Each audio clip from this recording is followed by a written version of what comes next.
Yo les postes, bienvenue dans cette nouvelle vidéo. On va évoquer les dernières infos de ces dernières heures, de ce mardi soir. L'actualité mercato. On va commencer avec Kylian Mbappé qui va devenir le nouveau capitaine du Paris Saint-Germain la saison prochaine, vu que Marquinhos n'a pas les épaules, très clairement, pour être le capitaine d'une équipe.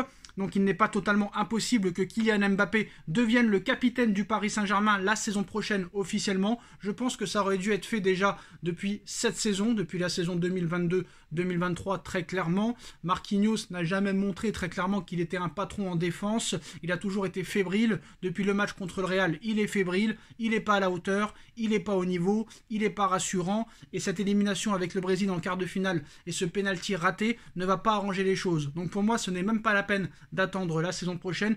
Il aurait fallu tout de suite lui donner, et faut lui donner tout de suite, le capitanat à monsieur Mbappé. Surtout que je pense que le Paris Saint-Germain va devoir tout faire pour que Mbappé prolonge son contrat et active sa clause d'une année supplémentaire jusqu'en 2025. Pour l'instant, Mbappé est vice-capitaine, mais pourrait devenir capitaine. Je ne sais pas pourquoi ça n'est pas déjà fait. Alors maintenant, quoi qu'il en soit, il y a un mercato qui est en train de se finir très clairement. Toujours pas de renfort pour le Paris Saint-Germain à cause du tout petit budget aussi du PSG pour conclure ce mercato. Est-ce que c'était une excuse peut-être de dire on ne veut personne? Non, c'est qu'en fait on n'a pas les moyens. Alors en fait on a les moyens. Le coffre-fort est rempli. Très clairement à Doha il est rempli. Il y a même plusieurs coffres-forts. Il y en a des centaines de coffres-forts. Des milliards qui traînent. Malheureusement on ne peut pas les utiliser. Pourquoi? Parce qu'il y a le fair play financier. Donc Chelsea a le droit, Manchester a le droit, tout le monde a le droit, sauf le Paris Saint-Germain, très clairement. Alors avec le départ de Sarabia, le PSG cherche à s'offrir un joueur au même poste, mais est très limité par son enveloppe. Dans une semaine et des poussières, le mercato d'hiver 2023 fermera ses portes. Le PSG n'a donc plus que 7 jours pour tenter de se renforcer en défense et pallier aussi le départ de Pablo Sarabia du côté de Wolverhampton.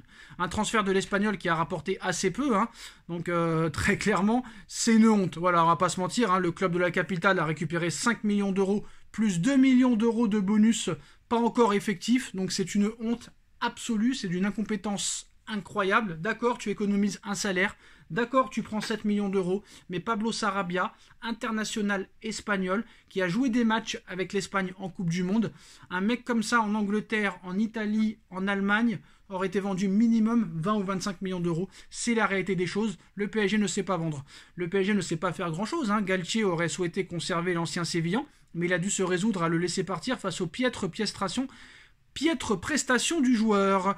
Il l'a même reconnu en conférence de presse. Sarabia n'était plus heureux à Paris, où il a toujours occupé le rôle de second couteau, malgré un prêt aussi l'année dernière, qui a été réussi l'an passé au Sporting. Il faut donc lui trouver un remplaçant, qui accepte à son tour d'être dans l'ombre du trio Neymar, Messi, Mbappé. Un budget très limité.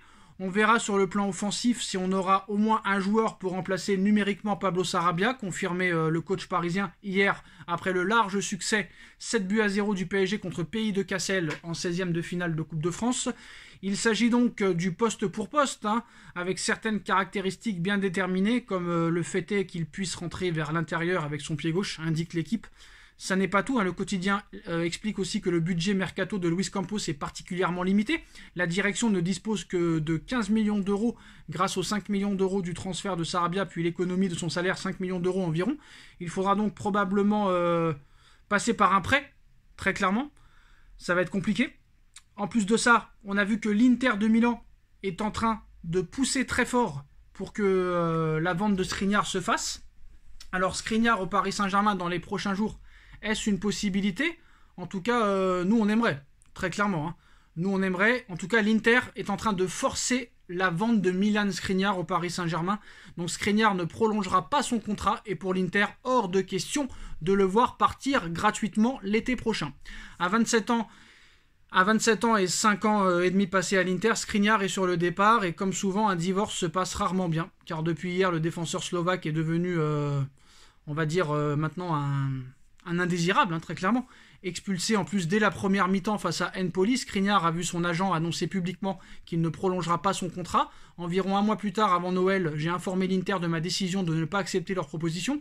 Cette décision a été réaffirmée début janvier, avant la finale de la Super Coupe d'Italie, lorsque j'ai également informé les dirigeants des Nerazzurri, Marotta et Osilio, que nous nous sentions libres d'écouter les offres d'autres clubs. Ce n'était peut-être pas une communication obligatoire, mais c'était pour le joueur, et moi-même la façon la plus correcte de procéder, sachant que le sérieux et la transparence sont pour nous la meilleure façon de procéder. Pour l'instant, cette possibilité de prolonger n'existe pas. Ceux qui connaissent Milan savent aussi son professionnalisme et sa loyauté. Ils savent qu'il fera toujours honneur au maillot du club dont il est membre, un club qui lui a beaucoup donné et auquel il donnera le meilleur de lui-même comme toujours.